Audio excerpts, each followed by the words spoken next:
Is there somebody that checks you as you're leaving to make sure you're okay? Kind of thing? I asked that, and they said they try to keep a watch, but with a place like that being so hot and being so full of people, I think that would be a problem. You have people coming with weed, people coming with food. The restroom is like not even inside the restaurant. You have to leave and go out, and I was like, if I was high, I would totally get lost just going to the restroom. So that would be an adventure in itself. Another thing I thought was interesting there, just my observation, the parking lot was full.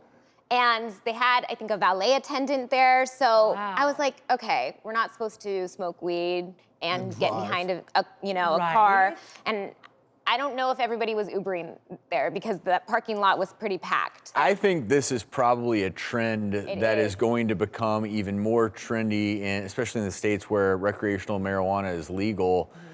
This is probably, I'm guessing, the first of many. Yeah, actually in Los Angeles, I think there's 15 more slated to open pretty soon. It took this place about 3.5 years to cut through all the red tape to open.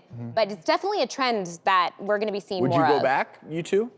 Well, I know she has plans to go back. Yeah, sign me up. I want to go back. I think it's a great diversion from this rowdy bar scene. People are drunk, falling over each other. I think it's a little bit more a calm atmosphere. And I thought it was interesting that people there, they weren't down on their cell phones, texting, doing all that. I think they were more engaged in conversation, probably some stony thoughts, but it was nice to see.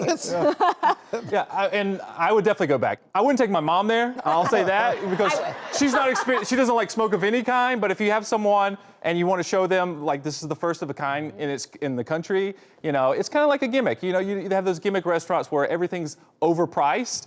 Here, you can actually smoke weed there. Everything might be a little overpriced, but I think it's worth it. And it certainly requires a mindset shift, the concept, to think about it. But then when you pull back and you think about all of the bars in this country that are prolifically serving tons and tons of alcohol, that's why I see this trend becoming more and more popular, because you're right. A lot of people don't want to go to a rowdy bar where everyone's doing shots and spilling beer on you. Do they serve alcoholic drinks there too, or is it just purely? So no, they don't have alcohol. Is it just purely on-site. bud? Yeah, purely bud, and some pretty good food. Like I said, I ate all my food. Leslie kind of picked along, but I'm like, So. That probably was the caveat for licensing, I would think. That they had to separate. Okay, it's pot, but it's not alcohol as well. They do have marijuana-infused beverages, though. Teas and the likes. Any future joint investigations that you two are hatching? This was fun, but yeah. And how did he do, Leslie, as a junior investigator, in your opinion? I think Justin's doing a great job. I think I taught him well. I didn't have any sugar there. I kept dropping the sugar at the marijuana cafe. Proud of you. Thank you both for that wonderful report.